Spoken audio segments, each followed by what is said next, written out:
Welcome to the deep dive.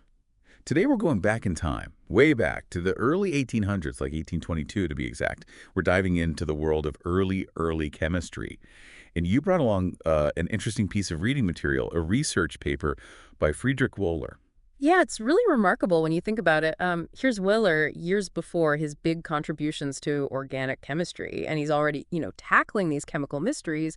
It's like a detective story, really. So paint the picture for us. We're talking about a time when, like, the understanding of atoms and molecules was just starting out, right? So what was Wöhler wrestling with in this paper? Well, he was really digging into cyanide. Cyanide, which obviously we know today how dangerous it is, but back then it was pretty mysterious. This was before scientists really had a handle on all those intricate ins and outs of how chemicals react. Wöhler was specifically looking at how cyanide interacted with alkalis. Alkalis. Now, just as a refresher, remind us what those are again. Oh, sure, alkalis, they're basically the opposite of acids. Think about the pH scale, they're on the opposite end. Like baking soda's an alkali, or something like potassium hydroxide, which is actually what Wöhler was using in his experiments. Okay, so we've got cyanide, which already has a bit of a reputation, and he's missing that with these alkalis. So what happens? What did he find? All right, so this is where it gets really interesting.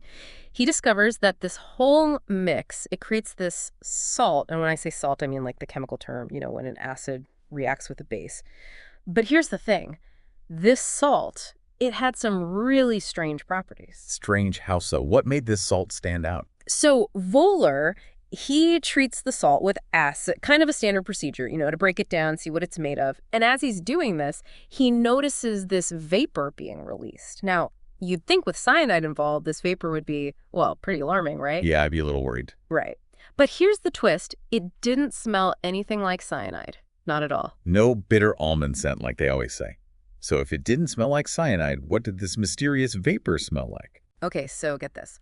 Wöhler, he describes the smell as similar to pure vinegar. Can you imagine? Instead of something super dangerous, he gets like a common household ingredient. Now, that's a real head-scratcher. What did that vinegar-like aroma tell Wöhler? I mean, what was he thinking at that point? Well, it told him that the cyanide, when it reacted with that alkali, it totally transformed into something completely new and different. So now the big question was, what is this new substance, and how in the world did it form? It's like you're exploring a house you think you know, and boom, you find a hidden passageway leading to a whole other section you never knew existed. That's a great way to put it. And, it's important to remember here that Wöhler, he wasn't working in a vacuum. He was part of this lively scientific community. In fact, his research even mentions other big names in chemistry at the time, like Gay-Lussac and Vauquelin. They were also trying to figure out these cyanide reactions. So there's a real sense of, like, collective discovery here. These great minds bouncing ideas off each other, sharing their findings. Did they all come to the same conclusions as Wöhler, though? Not necessarily, and that's what makes this deep dive so interesting. We're going to get into those different viewpoints in a bit, but first, let's take a closer look at how Wöhler went about trying to unravel this mystery in his lab. Okay, so we've got Wöhler on the case, right? Hot on the trail, this, like, chemical chameleon. It smells like vinegar, but it came from cyanide. What did he do to figure it out? What did his experiments actually look like? I gotta imagine his lab, right? No fancy gadgets like we have today. I mean, forget about spectrometers or electron microscopes.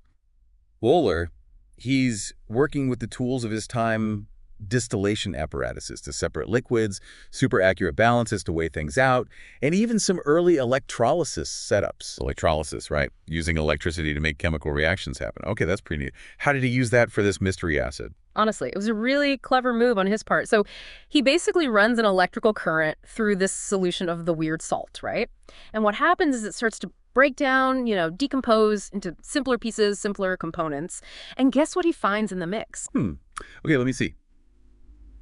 Something to do with that vinegar smell, maybe? Not quite. Among the products of the electrolysis, he finds ammonia and carbon dioxide. Ammonia, huh? Okay, so that's got that, like, really strong smell. And then carbon dioxide, that's just the stuff we breathe out all the time.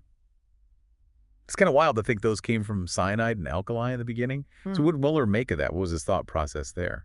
Those byproducts, they were crucial, real key clues. Think about it. It's like a giant puzzle. And each of these little bits brings him closer to seeing the full picture. See, the ammonia, that's nitrogen and hydrogen, right? And then you've got carbon dioxide, carbon, and oxygen. So these give him a big hint about what elements are in this mystery substance. I see. So it's like he's working backward. He's breaking down this unknown thing to figure out what it's made of, like reverse engineering. Absolutely. And here's where Wöhler's intuition really takes over, you know. He looks at all these pieces, the vinegar smell, the ammonia, the carbon dioxide, and he starts connecting the dots. He realizes, hey, that vinegar smell, that's probably from an acid, probably similar to acetic acid, which is, you know, the main thing in vinegar. Oh, okay. So like they're related, chemically speaking, this new acid and vinegar. Exactly. But the real breakthrough comes when he combines that with the electrolysis results. He's thinking, okay, I've got ammonia and I've got carbon dioxide. Those could only come from my acid if it's got carbon, nitrogen, hydrogen, and oxygen atoms in a very specific arrangement.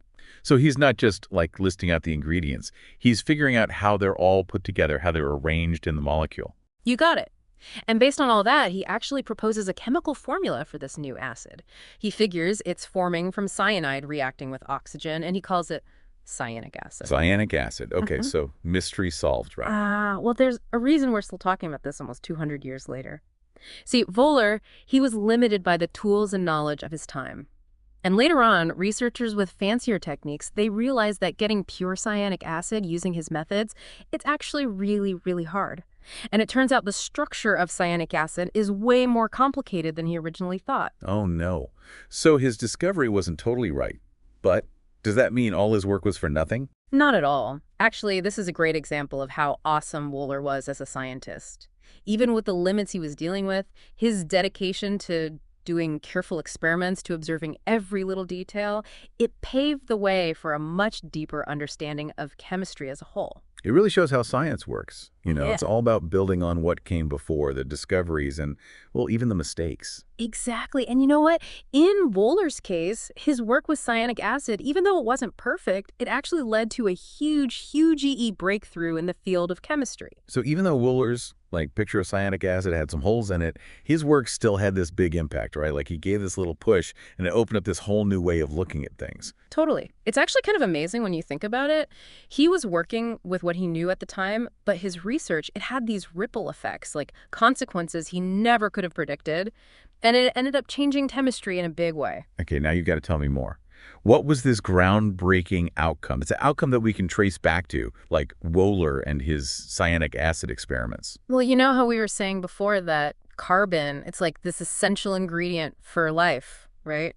Back in Wöhler's day, scientists, they thought that organic compounds, the ones with carbon, they could only be made by, well, living things. Like there was this hard line between, you know, the living world and the non-living world. Yeah, I remember that from basic chemistry, organic chemistry. It was all about the chemistry of living things. And it always seemed kind of magical how life could just create those complex molecules with carbon. Right. So Wöhler, through all his work with cyanic acid, he kind of accidentally messed with that whole idea. Like his research, it set the stage for this totally revolutionary discovery.